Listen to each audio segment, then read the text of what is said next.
Hi guys, welcome to our weekly webinar. How are you? So good to see all of you here. I know that we are doing it on a different time today. So some of you have asked, like why are we doing it at 12 instead of 9? So the reason is because our very, very special guest for tonight, we have a huge time difference. So we needed to make sure that, we are able to accommodate the time.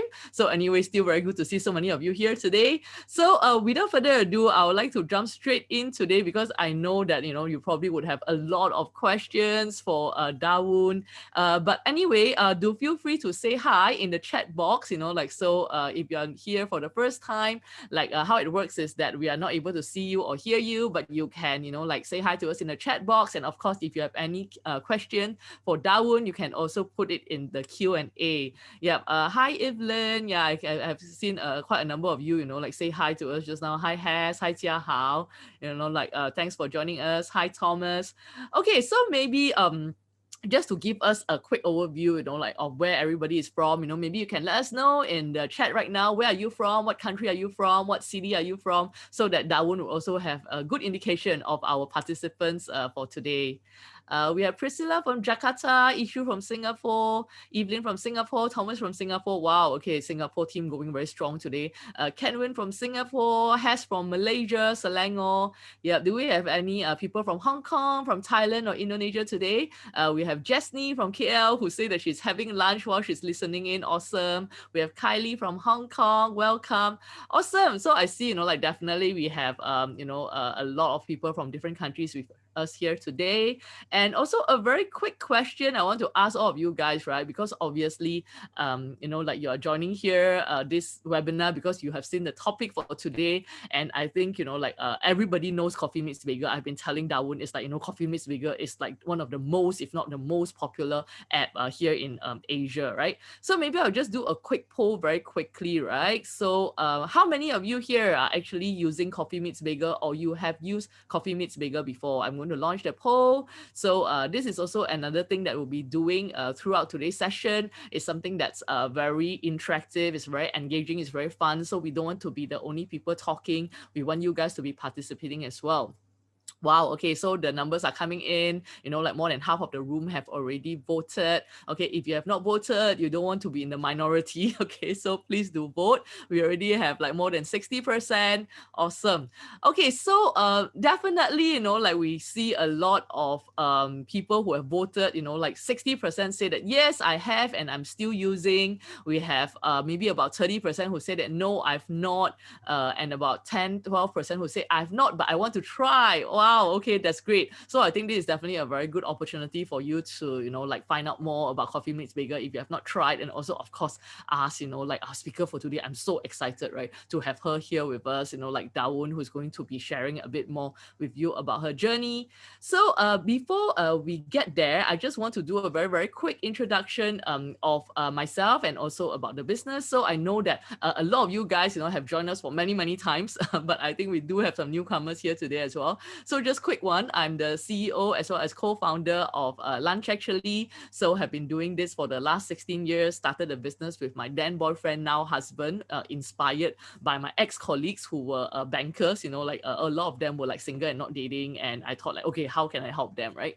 So for the business itself, we are in 5 different locations. So I can see very well represented by all of you here, from Singapore, Malaysia, Hong Kong, Indonesia, Thailand, and And our matching philosophy is that other than focusing on helping you guys to meet each other, we are also very focused on helping you to be the right one and choose the right one. And that's the reason why we have been running this series of weekly webinars, because we want to help you to be the best version of yourself. So of course, other than having our matchmaking services, we also have our date coaching services as well as our image coaching services. And recently we have also launched our dating app as well. So you can check it out in the app stores. Okay, so right now I really would like to turn the spotlight on our amazing, guest. I'm so excited to have her here. So Dawoon and I have met each other many, many years ago. I think, we just have so many common, we are in the same industry. But I think the first time we met was probably in Singapore. And after that, when I went to SF, we met up again. And over the many, many years, we have been meeting up, whenever we are in the same city. So right now, I just want to welcome Dawoon and everybody, please give Dawoon a very, very warm lunch, actually welcome as well. Yeah. Let us know Thank in the you so chat, like much. welcome Dawoon in the chat. Yes, so Dawoon, maybe, like you want to give us an introduction of yourself. I mean, obviously, like you have seen from our participants today, like most people, if not all, knows about Coffee Meets Bagel. And I think they are very, very excited to, of course, have you, who is the co-founder as well as the CEO, to join us today.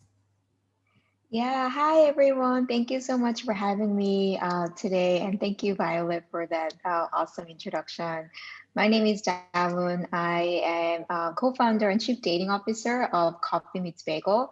It's so great to have so many of you who have already used the app, and some people commenting on how they met their boyfriend on Coffee Meets Bagel. That is just so wonderful to hear. Coffee Meets Bagel is all about giving everyone a chance at love. And the way we do that is by focusing on quality curation. So every day at noon, we give you our algorithm, give you not unlimited number of potential matches, but a limited number of quality matches that we pick out for you who we think you will be interested in talking to and could be potentially a good match. Um, and we really encourage you to meet up as quickly as possible instead of kind of lingering in the app. So there are a lot of mechanisms that we've built in the app in place to make that happen. Of course, now with COVID, at least to move that into video date or phone. And so yeah, I mean, it's been a pleasure, Violet, like getting to know you, and a tremendous respect for what an expert you are in the dating space. And I've recently hosted Violet on actually our show as well. Yeah, Thanks for thanks, having me. Dawoon. Yeah, that was really fun. Yeah, so I'm sure you have been asked this like millions of times, right? But like, what inspired you to actually start Coffee Meets Bagel? Yeah, my family is an entrepreneurial family. So my dad started his own business with his brother when he was right out of college, and my mom also was an entrepreneur. She owned and operated a restaurant. And so growing up, my sisters and I really talked about and dreamt of starting a company together. And a few years ago, when a couple of, some of us graduated from business school, and among the three of us, we had really, really great work experience. We felt really ready to kind of make that plunge. And so we started looking for ideas. And it's not that we actually jumped into dating from the very beginning. We were looking at many, many different things, and dating just kept coming up. And maybe because we were in our late 20s, as like a really, really common and important problem among our friends. And when we looked into it, there seemed to be a lot of dating apps out there, dating services, but we saw a white space in focusing on millennial professionals who are looking for long-term relationship or looking for something more real than just casual connection, and like was sick and tired of like swiping and getting overwhelmed with so many matches. So that was kind of the genesis of Coffee Meets Bagel. Awesome. So I mean, it's like Coffee Meets Bagel have made like so many matches, right? Like I think like what we have here is like 50 million matches, but maybe you can update us on the latest number. So I think one of the questions that I have, and probably a lot of our singles today have as well, like what advice do you have for singles, who's looking for love on CMB? Right. So one of the most common questions that I get for among CMB daters is, how do I get liked on CMB more? How do I actually get more people to chat to me? How do I get, and even, when they go on a date, like how do I actually get second date better? And one thing I consistently say, and this is a little bit of a high level tip and not very specific to Coffee Meets Bagel, but I think kind of like what you said earlier about it's not just about meeting the right person. You have to have the right attitude and skill set, of course. And I think one of the most important thing that we can actually do for ourselves to be liked by others is to be more loving, is to learn how we can actually be there for other people. And even in the profile, I think rather than thinking about, okay, how do I get liked more? Um, I kind of, encourage people to think about, how do I actually express like my love more? How do I actually make sure that I'm like coming, genuinely expressing my love? Because if you do that, like people who should be drawn to you will be drawn to you. And when you actually even engage in a chat, instead of kind of just focusing, okay, how do I get liked more by this person? Focus on the other person, right? Like, how do I actually make them feel more comfortable? What do I want to get to know about them? I think that makes it a lot less pressure on yourself, and also just naturally you'll get better at the art of dating. And so that's one tip that I like to give. Like, if you want to be loved or if you want to be liked, be loving. Learn how to be loving. Yeah, that makes so much sense. And another question I have, like you say, but that time when you started CMB, like because all of you were like kind of in your 20s, and then of course the topic of dating keep coming up, right? So I mean, Mm-hmm. looking back, like of course now we know like you're happily married. So is there like any love lessons that you would give to like your younger self, and like what would it be? Yeah. Oh my God, there's so many. I made so many mistakes. And just so that you guys all have a context as to how much I actually dated. So when I started Coffee Meets Bagel, I was in a relationship, we broke up. And over the next, like, I don't know, 6 years, I was a very active user of Coffee Meets Bagel. And I met not only just one, but few boyfriends through Coffee Meets Bagel. And I probably went on a lot more than 100 dates through Coffee Meets Bagel. And so, at the time, like, a lot of it was fun, but also painful.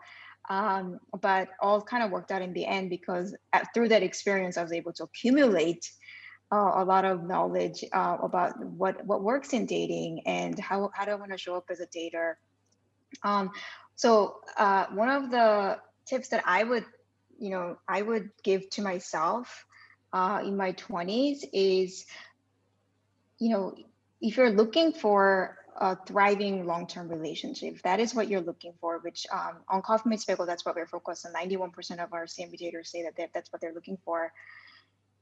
Be committed to that versus being committed to a person.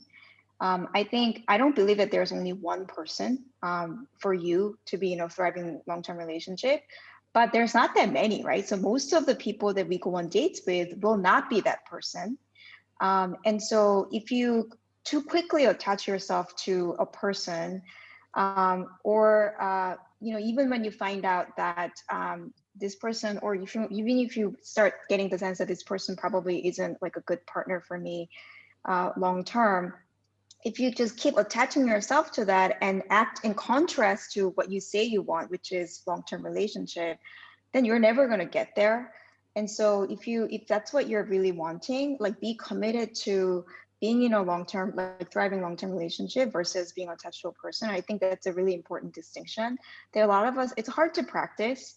And I think a lot of us need reminder of. I certainly have attached myself to a few people who clearly was not the right fit for me, and didn't just have the courage to kind of like yank myself out of it, even though I started kind of getting sense that it wasn't the right person for me. And that was cause of many painful experiences. Thank you, Darwin, for sharing that. And I think I love that, like it makes so much sense, like what you have said, that, like we need to be committed to not so much the person, but being committed to the intention. Yeah. And I totally agree with you that sometimes it's not as easy, especially, once you kind of get emotionally attached, like to this person, and then you find out that maybe this person does not have the same intention as you, but still you are just, like it's so difficult to pull yourself away. And like you say, it's really about through like keep reminding of ourselves, and just remind ourselves that which is the thing that we need to be committed to. Like that makes so much sense. Okay, Yeah. so we want to like make this interactive. So what we'll be doing right now is like Dawo and I will be like debunking some popular modern dating myths. Okay. So we definitely want, like all of you guys to join us in this as well. So and then after that Dawoon will also be sharing with us her take on it. So the first statement, which I think a lot of people like kind of think this way, and I'm just so happy to have Dawoon here to really debunk this myth, right? So the first statement that we have is the way to succeed on a dating app is to be really, really good looking. So I think, you know, like a lot of people kind of have this thought that, okay, because being a dating app, that's always like the photo comes first. And then, you know, a lot of people don't even swipe right on you if they don't already like the photo. So they kind of feel that only people who's really, really good looking is going to succeed on a dating app. And the numbers are coming in very interesting. About 45% of the room have voted. Hey guys, you know, like I say, you know, we are here to take part and participate, right? So if you have not voted, please vote. Okay, so while you guys vote, I think we do have a consensus here. It's about 60-40. I would say like about 60% of the room agree and about 40% of the room disagree. Oh, okay. Like it keep changing. Like sometimes it's about 60-40. Now it comes down to about 58-42. So that's why, okay, now 71% of you guys have voted. So I would say it's probably around there, like 58 to 60% say yes. Okay, so Dawoon, what do you think? You know, especially like being the CEO and co-founder of one of the most, you know, like successful and effective dating apps out there, right? Do you agree that the way to succeed on a dating app is to be really, really good looking? Because 60% of the room seems to think so. I'm gonna say this is absolutely false, and I can say that for sure because the data backs it up. On Coffee Meets Bagel, we actually one time looked at, and you know, by succeeding on the dating app, I am assuming that means you met somebody and you got off the app because you're in a relationship.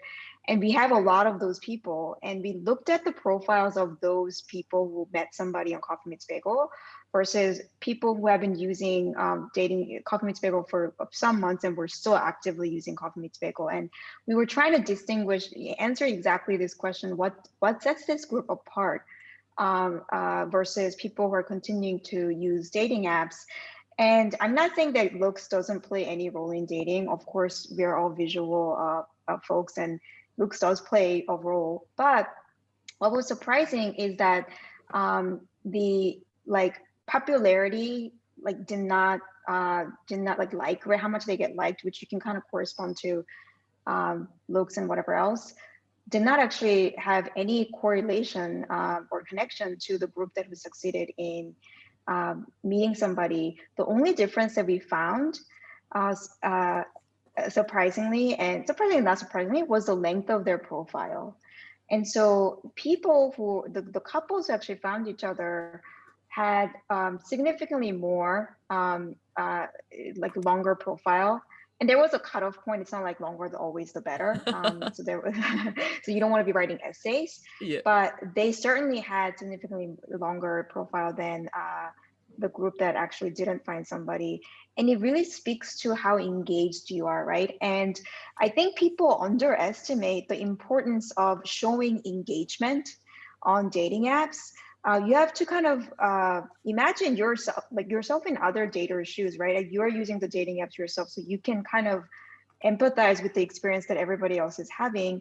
There are a lot of profiles that people are sifting through, even on Coffee Meets Bagel. Even though we have limited curation than other apps, it's still a lot of profiles to sift through, and there's a lot of ghosting going on. And so when you actually come across a profile that seems genuine, engaged, it really speaks to your intention, like you're serious about this. That speaks volume about to the other person about the willingness, their willingness to engage with you also. And so, like, I think because of the Hollywood movies and like every visual is just like such an easy thing to gravitate towards, and I think we have a tendency to, I certainly did also, really put a lot of emphasis on that. And also that could become a source of insecurity, right? Like, oh come on, like let's be honest, like not most of us are not, you know, Brad Pitt and Angelina Jolie, right? We're not supermodels. And so if we actually focus on looks too much, it just makes us feel insecure. And it's really comforting to know that for sure that's not what matters the most. When you actually look at the data, it was the engagement. Wow, I love that. And I totally agree that we should always look at the data. Like even when, you know, like running the business, I always tell my team, I say, okay, and don't tell me all these different reasons first. Come back with the data and then we'll talk, right? Yeah. So so I totally agree with you. And I love, you know, the data point that you have just shared with us, which is it seems that, you know, it's the length of the profile, right? And I think that makes a lot of sense, right? Because it's like if people are just putting things like, oh, hi, I am a nice person, you know, like then you're like, okay, how engaged are you, or how much effort have you put into like really, thinking about how you're going to introduce yourself. Yeah, so I think that totally makes a lot of sense. And I agree that all of us don't look like Brad Pitt and Angelina Jolie, right? I mean, that's why there's only one Brad Pitt and one Angelina Jolie.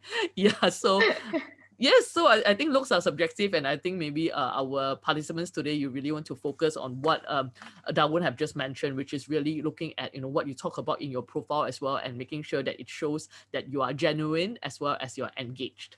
And I think Dawoon talked about this just now, which is ghosting. Yeah, so that's actually going to be our second statement, which is ghosting normal in Mm. modern dating and should be expected? Okay, so I'm going to launch the poll right now. So what do you guys think? Like, have you been ghosted? Have you ghosted other people? So, as a result, do you think ghosting is just the norm, and we should just, like get on with it, and just don't get too affected by it? Or is there any other way to get around it? Wow, okay, so this one is like very decisive, like we are already at like 62% of the room have voted, and like it seems like 77% of the room agree that ghosting is normal in modern dating and should be expected. So Darwin, what do you think? I hate to say this, but it is so common that it just let's be realistic. I think it should be expected, because otherwise you might think that it's just you, which is just not true. Like, I got ghosted so many times when I was using dating apps. um I mean, and sadly a lot of times on Coffee Meets Bagel as well, not as much, but it does happen.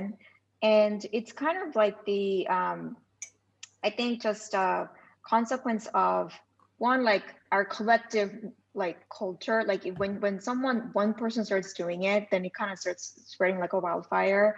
And so no one wants to do it, and everybody hates being done to them.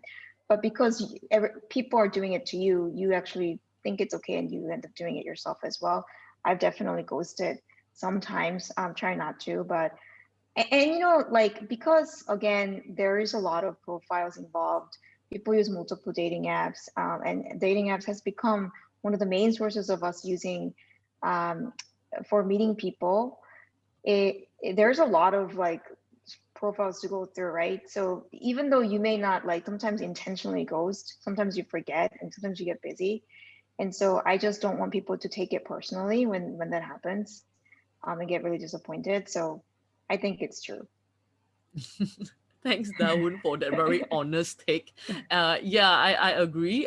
So I think, for those of us who are thinking that, okay, maybe this shouldn't be seen as the normal. So I guess we can do what we want do upon us to others, meaning, so if you do not want to be ghosted, maybe one of the things you can really start doing is just let them know that you're not interested, right? Like, just let them know upfront. I just want to let you know there's, I think it's not working out. I just want you to hear it directly from me. But again, I agree with Dawoon that, like, people are now just meeting so many people on not just Coffee Meets Bagel, but everywhere. So I guess after a while, people are just kind of like, okay, like, I guess they'll get the signal that I'm not interested if I just kind of stop texting. So agreed, not the best thing to do, but I agree with what Dawoon have mentioned, that just know that it's not you, it's not personal, it's like there's nothing wrong with you, and this is happening. So I think it's what we can control is more about what we do, but I think when it's done upon you, just don't take it so personally, right? Yeah. And I agree with you, and some comments coming off this being upfront. Like, it's so interesting when we surveyed, and I don't have the exact number. A lot of people, a lot of daters said they've ghosted before on, on some platforms in one form or another, but they hate being ghosted on too, right? Being ghosted on, I don't know. And so I think just we all just can, put ourselves in other people's situation and just be upfront about it. And I think that's a nicer thing to do. Yeah. Okay, so our third statement, which I'm going to launch the poll right now, is if a man really likes a woman, he'll initiate the DTR, the define the relationship talk. And if he doesn't, it means that he's not serious. Okay, so I think both guys and girls, you can answer this. Maybe we should have split the gender. Yeah, but anyway, we only have it like one question, because sometimes when we do the poll, we'll say, okay, guys, like answer it now. And then the next one we say, girls, answer it, right? Then we can kind of like compare the answer, but this time we don't have it, so it doesn't matter. So both genders can just answer to this. Okay, so it seems that we also have a very overwhelming answer for one of it, which actually is agree. So it seems that it's about 70% of the room agrees that if a man really likes a woman, he will initiate the DTR talk, and if he doesn't, it means that he's not serious. So Dawoon, what do you think? I'm gonna have to disagree. Mm-hmm. Only because I mean, just my personal case, my current partner, and we are married, so it's my husband. Yeah. Um, Never initiated define the relationship. And in fact, if I think about my own relationship, which I've had like 7 or 8 long-term relationships, never it was the guy who initiated defining the relationship in my case. And I'm not saying that I can use my example to generalize the population, but I think that just kind of shows you can't make like a black and white conclusion on your case based on what is statistically out there. Maybe statistically there's more men who initiate. That could be true. I'm not really sure. But dating is extremely personal. And I always say like the only rule in dating is that there is no rule. Like you may come across some stats that are like, oh yeah, guys does do this and women do this or whatever else, but that doesn't mean that it's going to be true for in your case and with your current date right now, because everybody is so different. And so I really caution people from making black and white conclusions based on the whatever tips out there. It really have to, you kind of have to fill into your own intuition, read the situation, because it's just really it's so hard, it's so individualized. Yeah, thanks Darwin for that. And actually, I disagree as well because I think in all the relationships that I have had, I think I'm the one who initiated the DTR talk. High five. Five. So that's why I'm not sure, like the ones who answered the question, like, is it maybe, like more of the ladies agree and the guys disagree? I don't know. Maybe you guys can let us know in the chat. Like, would really like to hear from like the guys and the girls. Like, is it guys? Do you all agree that as a guy, if you are really interested in the lady, you definitely initiate the DTR talk? Yeah, because for me, like I think some of you have met my husband Jamie, and Jamie generally he's like more quiet, like, and he's more introverted type, and I think generally from what I see with guys as well, like usually I don't know, it's like, so I agree with what Dawoon say, which is it depends on the personality of the person, and the fact that for both Dawoon and I, like we are both now married to the person who didn't initiate the DTR talk means that not all guys are the one who initiate it. So I think sometimes if we are a bit too fixated on this concept, similar like to this survey that we did recently, right? It seems that the girls are like waiting for the guys to make the first move. The guy Yeah. is saying that they don't mind the girl making the first move, and I think it's a big problem because the girl is kind of like waiting, and the guy is like, oh, maybe she'll make. Then at the end, like nobody is doing anything. So Exactly. yeah, so something to think about, and I am so happy that we have put out all these various statements today, right, to just give you time to reflect. So I'll just share what some of the participants have said. So Priscilla, who's a girl, she disagree. Has said, as a girl, I disagree. Then Kelvin said, I'm a guy, I do that. So Kelvin is one of the guys who definitely initiate DTR talk. Awesome. Issue say, I don't think it should be gender bound. Yes, I totally agree because I think different people are different. Li Ping say, I will initiate the DTR and I'm the girl. Thomas say, I think most times guys are expected to make the first move. Yes, Thomas, based on our last survey, it seems that a lot of girls do expect the guys to make the first move, and then the guys are kind of like, oh, I don't mind, like I think both parties can make the first move. Okay, Yeah. so our And yes. just to add, like, I it is true. I think in today's world, guys are expected to make the first move. And I think it's sad when like because of the expectation, when it doesn't happen, I think a woman can conclude just automatically without really investigating, okay, he's not serious. And it could have been a relationship that could have gone somewhere, but because of this like interpretation that we choose not to investigate, it doesn't go anywhere. So I don't, rather than assuming, even though there is that expectation in today's world, I think we definitely need to investigate and have a conversation around it. Yeah, totally agree. And I think one of our participants, See In, like put it very nicely. So See In say, I'll do the first move if the guy don't. So she'll wait, to see if the guy makes the first move, and if the guy doesn't, she will do it. Great. Awesome. Okay, so our next statement is also, probably one of those myths, dating myths, or like, certain expectations that, have been talked to death, right? But I think definitely, we would definitely want to hear what Dawoon's take is on this. And of course, we want to hear from you guys as well. So, statement 4, it's already out there. You should see it on your screen right now, is that men should pay on the first date. Okay, let's see. What do you guys think? So, yeah, I think already half of the room have voted. So keep the votes coming in. I think we are starting to see a winner as well, quite a clear winner. Okay, so I think while you guys continue to vote, like I would like to hear Darwin's take on this. So I would say probably about 65% of the room agrees. Okay, 65% of the room agrees that men should pay on the first date. So Darwin, what do you think? So I personally disagree that that should be the case. Men should pay on the first date. But I also think it's important to acknowledge again, like the current world that we live in, and what kind of signals you could be sending if you actually don't, if men don't doesn't pay, or you know, split, or woman actually insist on paying. Like again, because there is like an existing gender stereotypes, and unfortunately, that's the reality that we live in. Um, I do think there it could be, especially on a first date, you don't really know each other. It could be like a cause of a lot of misunderstanding because you're not going to be upfront about what you're really thinking, and like we're just going to read signals from whatever action and that the other person takes, and so I generally recommend just to not make things complicated. Again, because of the expectations that exist in the world, it's easier if guys just offer to pay on the first date. It just no misunderstanding. It's kind of like it's more clear.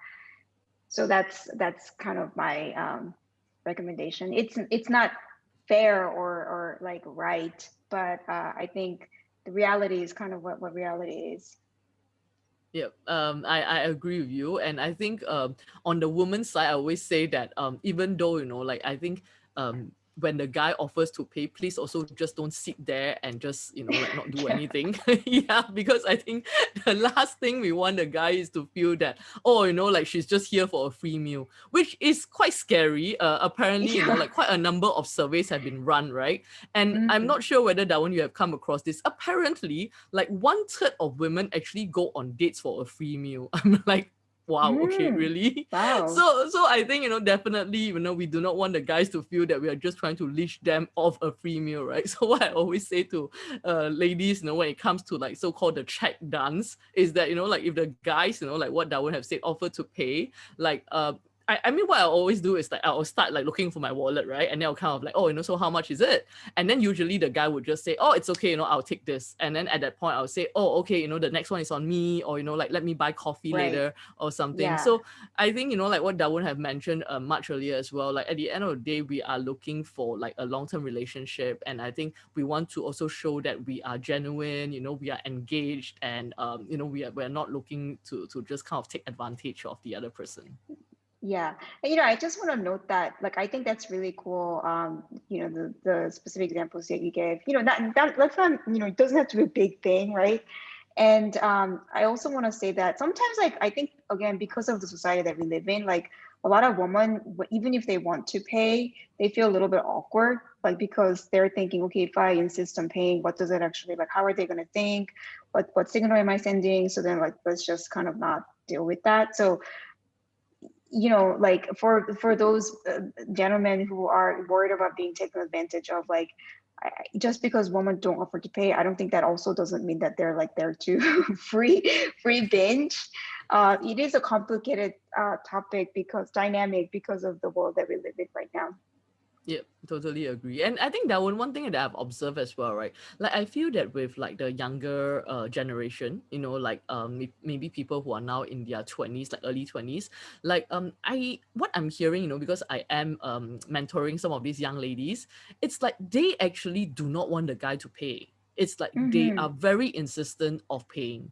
Yeah, which is very interesting because they say that they Mm. do not want to end up like feeling obliged, or they Mm-hmm. just feel that it's kind of like the first date, it's kind of like zero date, and then Right. they just want to kind of see how it progressed from there, and then they'll feel more comfortable, like maybe for the guy to pay. Like have you like encountered that, like maybe in US as well?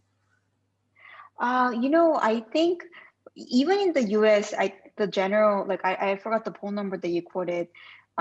It is more on the side of like men should pay on the first date, but I'm sure for the younger folks, things are changing. Yeah, yeah. Okay, so we have our last statement, which again is quite controversial, I guess, to a certain extent. So I'm going to share it right now, and I would love to hear, like what our participants think. Okay, so our statement number 5 is women who wear skirts and dresses and keep her hair long have higher chance to attract the opposite gender. Okay, so what do you guys think? Or girls, both guys and girls think. Okay, so this one, it's a very close call so far. Interesting.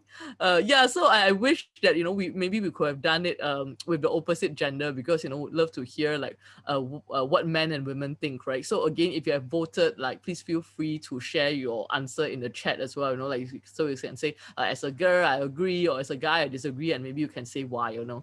Okay, so like I say, this one is really a kind of like a split. Now about 64% of the room have already voted, and 54% agree, and 46% disagree. So, Dawoon, what do you think? For this one, I'm gonna have to give a cop-out answer, which is honestly, I don't know. Like I'm sure the data is out there. You can see if like when profile photos, if they're wearing skirts and dresses and have long hair, if they attract opposite sex. I have a feeling that it's not true. It could also be cultural, like maybe certain culture that's true. I'm not really sure. Yeah. Okay, so what do our participants think? Like, okay, so we have Sunny who say that as a guy it will work short term, but long term it is your heart that matters most. Calvin, who is guy, say as a guy I disagree. It's about presentation and how you carry yourself. Okay, let's see. Mm. Do we have more? Okay, this one is cute. So Debbie says that that's our lady weapon. So Debbie, who is a lady, she agrees. So probably Debbie keeps her hair long and usually wears skirts and dresses. Okay, let's You know, see if I there's. I really like what Kelvin said. It's about how you carry yourself. Doesn't matter what you're wearing. If you're feeling good in it, the skirt, pants, whatever it is, long or short. If you're feeling good in it, like that energy kind of conveys. And Yep. so again, not that we can generalize based on my experience. I never wear skirts or dresses, rarely, especially on dates. And so and like I or even in the rare occasions I did, I don't think I had a better chance of attracting. Yeah, So I actually, really now think now it's that about how you you carry yourself. yeah now Hmm. now that you mention it, you're right. I think all the times that I've met you, I think you're not in skirts or dresses. Yeah, yeah, Yes, yeah. yes. I just Yeah. don't. Yeah. Yes. So yeah, I think that that's definitely a good point. Like at the end of the day, like it's really about confidence, like it's about how you Hmm. carry yourself. And okay, let me see. We have a Nuts who say that at least the girls I've met, they seem to like the girly girl. Maybe it's a cultural thing. Alan say all normal guys will agree. I think that statement seems a bit very sweeping. What I would say is like really ladies and gentlemen, like you really wear what you feel comfortable with, like in your own skin. If you're the type of person like me who never wears skirts and dresses, don't do that, right? Just because you feel like you need to, and vice versa. Because the last thing you want to do is like showing up on a date is already like a nerve-wracking experience. And the last thing you want to do is add to that stress because you're like wearing something that you're feeling awkward in. And so you really want to minimize the X factor. Like I actually suggest, hey, go to a bar where you actually know that so that you're not going to be surprised and be thrown off. Go somewhere that you're familiar with. Like just try to minimize the X factor as much as possible, because even if you don't even after you do that, you're still going to be feeling nervous. And so why add to the stress?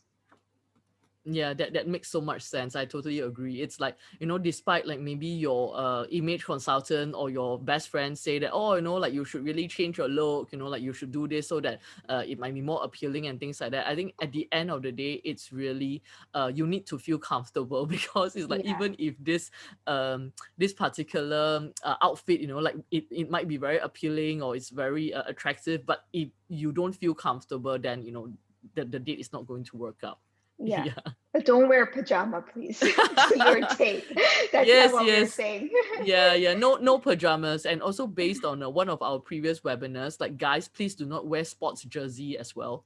Yeah. Yeah, So yeah, so please. it, You it's know, I it, mean, I yeah, yeah. I can't remember. Someone asked this question, and it's like we are like, what? Yes, of course not. But it seems like a lot of guys seems like they like to wear their sports jersey to a date. So guys, please do not do that.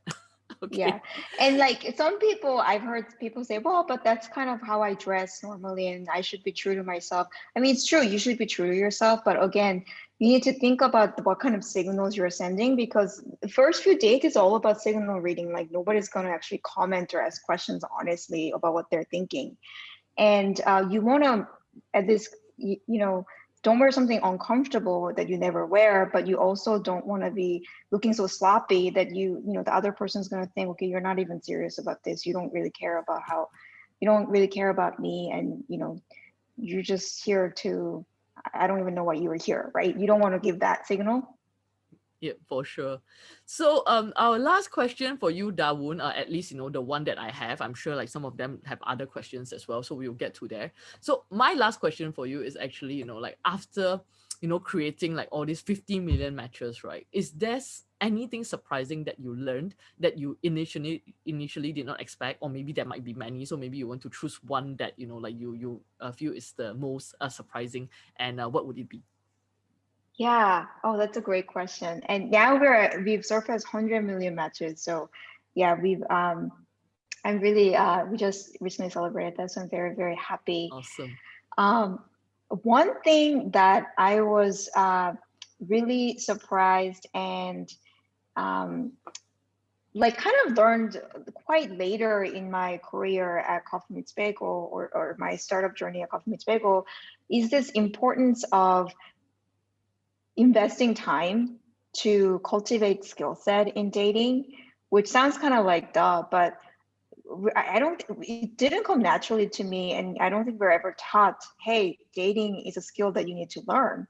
And it's a skill that when you invest in cultivating, it's going to pay off.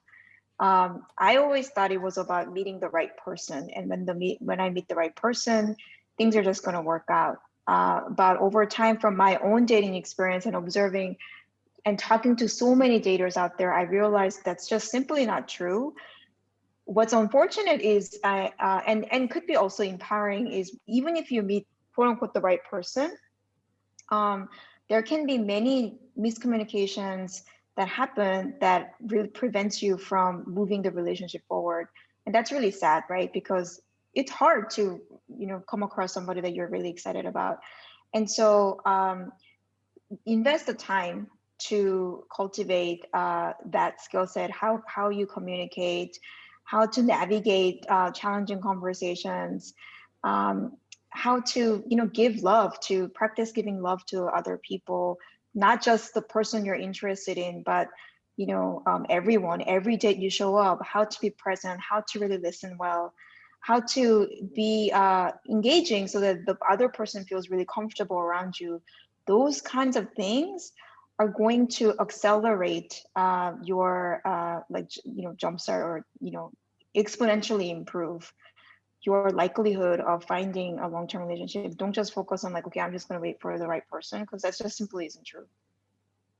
Yeah, totally agree with that. So I think like Dawoon, like both of us, yeah, we are very aligned when it comes to like finding love. It's not just about like having the platform. The platform is great, but I totally agree with you that it's also really about upgrading our skill sets. And I like the way that you have put it, like really cultivating that skill set. Yeah, dating is a skill and you need to learn it. Yeah, thanks for reminding us on that. Okay, so now we are going to go into some of the Q&As that you guys have sent in. So we have one here. So from Rebecca, CMB is more for a younger age range, Rebecca feels. Does it cater to those in their 50s? Mm. I would say that CMB is catering to people who are looking for long-term relationship. Not necessarily like certain age group, but if you're somebody who is intention is to find someone long-term, CMB is for you. I will say that majority of our user base, database, does fall under mid 20s to late 30s. And so if you are in that age group, just because our pool is larger, you'll be able to meet more people. But we definitely have a lot of daters in their 50s. And as long as you're looking for something real, CMB is the platform that you definitely should give it a try. So I think there are also some questions like surrounding about the matching algorithm or matching criteria. Yeah. So how are the matches usually made on CMB? Like maybe what are some of the things that like are most important that the app would look out for, or maybe I guess probably as users they are also thinking like how can they help to maximize their success on the app as well. Right. Yeah. Well, so answering the first part about the algorithm, it's a very complicated machine, and there are some obvious factors like you put in some criteria that, of course, they were definitely going to honor. There are some non-obvious factors that algorithm just reads based on the choices that you make on a daily basis, and it's almost like a black box that I can't even articulate, even if I wanted to, what factors go in there because there's just so many. And also we use different combinations of different algorithms. So for some people, there's algorithm one, two, three that's being used, and some other people it's very complicated. So given that, how can you actually maximize your chance of success? One thing that I would say is that if you try, if you narrow your criteria too much, so for example, like I come in and I said, okay, I'm only looking for people over 26 to 27, and I'm only looking for somebody who is Jewish, and I'm looking for someone who is, I don't know, between 5'9" and 5'10". Like let's say I have a lot of these criteria that's very black and white.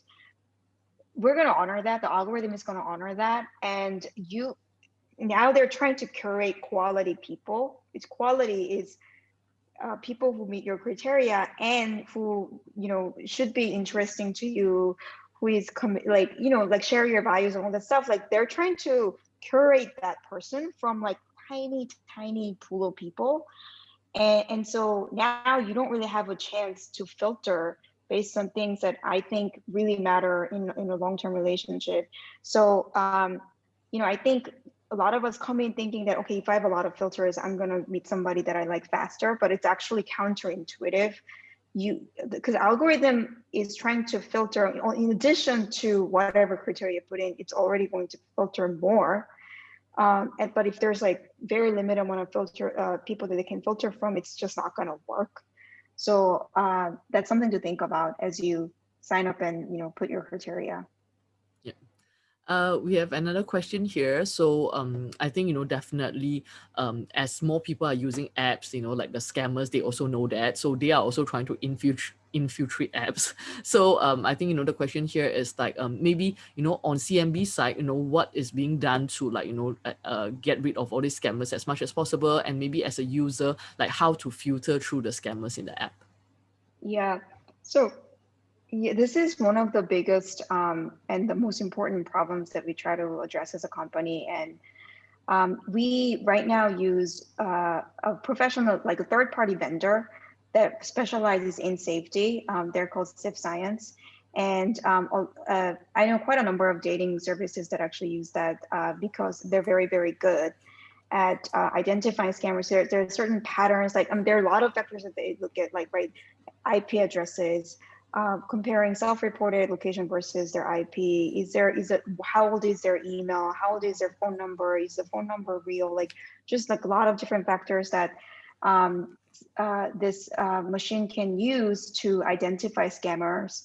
And so ever since we actually adopted this model, we were able to significantly cut down on the number of people who are being reported by our daters.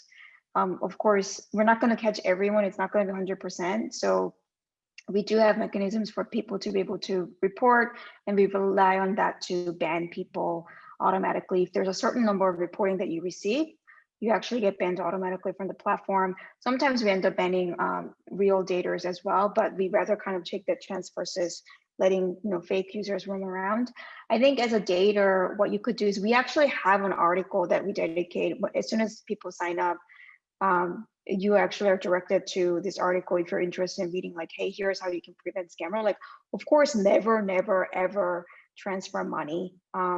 If somebody's asking for money, like, immediately report them. And there are certain profiles that you could kind of look out for. If somebody's like super overly educated and they live overseas, a lot of people have military or geologist background. Like, those are typical scammer profiles. And so watch out for those. If they're being like really what's the word, like verbose on chat, but don't refuse to engage on a phone call or video, that's also a red flag. Dawoon, so you mentioned that, I mean, of course, in very, very limited cases, like some genuine users might also be banned. So, if anybody is in such a situation, like what can they do? Like, should they, is there a way for them to get back their account, or should they just start a new account? Yeah. So when they do get banned, we do send them an email saying, hey, your account was reported or banned for, reason. And so I'm really sorry if you're actually, this is a mistake. If you want to get back on the platform, then please send ID. Like, you have to take a photo with like you actually doing this, and that matches your ID photo, so that we can actually verify your account. Okay, awesome. Okay, we have another question here. So I think this person is also asking for, based on your data trend, like what you see, like what is the biggest age gap acceptable by women in their 20s and 30s? Is it like a 10 years age gap, 15 years age gap, 25 years age gap? So, have you seen like maybe some of this trend in your data?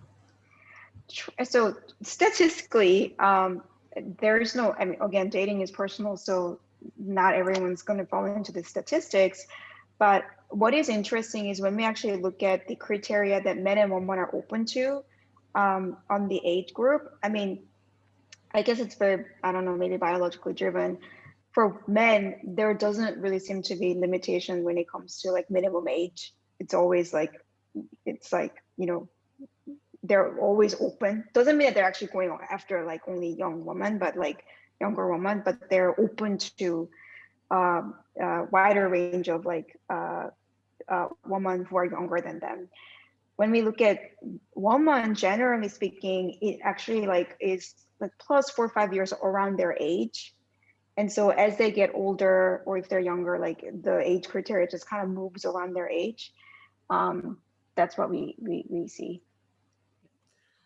So Dawoon, another follow-up question on what we spoke about earlier. So the question is, what are some of the key dating skills you think that we should cultivate? And I think, like since you are like the CEO and co-founder of CMB, right? Like maybe in relationship to like a dating app as well. I think one of the key things that you could cultivate that this is going to so differentiate you. It's like talking about how do I get more dates. This is how you do it. Investing in communication skill, specifically being able to express what you're really thinking, even at the expense of like, even at the not expense. So even if you feel nervous about or feel vulnerable about saying something or asking. So for example, one of the big things I think you Violet, and I talked about this on our show, like Yep. a lot of people are like, okay, I don't know how the other person feels about me, right? Are they Yep. using dating apps or not? Like, I want to be serious, like, and because people don't actually say or engage in this kind of conversation, like real conversation, it just kind of starts fizzling. If you're the one who are able to say, hey, I really like you. I think you're someone special. Like, I want to get to know you more, spend more time with you. And I'm wondering, like, I don't want to, actually, I'm finding myself not wanting to use dating apps. Like, where would you actually, how do you feel? I'm wondering, right? Like if you're the type of person who can actually articulate these kind of things, and I don't mean like in a perfect way, like as you see, like I'm kind of like babbling a little bit myself, but so it doesn't have to be perfect, but if you are secure enough to be able to vocalize those kinds of things, you are so much ahead of and exceptional and will stand out like a diamond in the rough, because not most of us are not able to do that. Like most of us just dancing around, we're not willing to engage. And when I say this, sometimes people are like, well, I'm going to come across so needy. And I think there's a very important distinction between coming across like wanting somebody, like I want you, that is so sexy, versus like I really need you, like I'm super needy, like meaning like even if you say that you don't want to see me again, like I'm still keep asking and like going after you, like because I really really need you for my own happiness. That's not what you're doing. Like if you're like I want you, but if you're not into it, like I'm completely fine with that too, and I'm just gonna I'm gonna move on. That is incredibly sexy. So if you're able to articulate those kinds of things and engage, be willing to engage in that kind of conversation, I think that is a skill set that's going to set you apart. Yep, totally agree. And I think, we have had our coaches and our consultants, like have been sharing a lot of conversation topics and tips as well. So if you want to level up on that, as what Dawoon have said, so continue to tune in onto our webinars. So time flies when we are having fun. So we are now 2 minutes away from one, and we always want to end on time. So, like before we let Dawoon go, because, the time difference, right? And I think it's probably like, is it evening for you right now, Dawoon? It's 7 p.m. my time. Oh Yeah. yeah, yeah. So maybe you want to share with us in the chat right now, what is your biggest takeaway today, what you have learned from today's webinar, because like what I've always said is that, we want you guys to come and have a takeaway, it's not just to like just come and just listen one year in and 1 year out, right? So let us know in the chat right now, what have you learned, like what's the biggest takeaway, what is something that you can be using, like in your, whether be it using the app or be it, when you're going on your first date.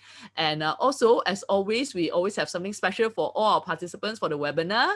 And today's webinar gift, we something very relevant, which is how to win on dating apps. Okay, so I'm sure you have learned, like a lot from Dawoon sharing. So this ebook is also put together by the experts, at lunch actually. So if this is something that you would like, do go to the link and you can claim it.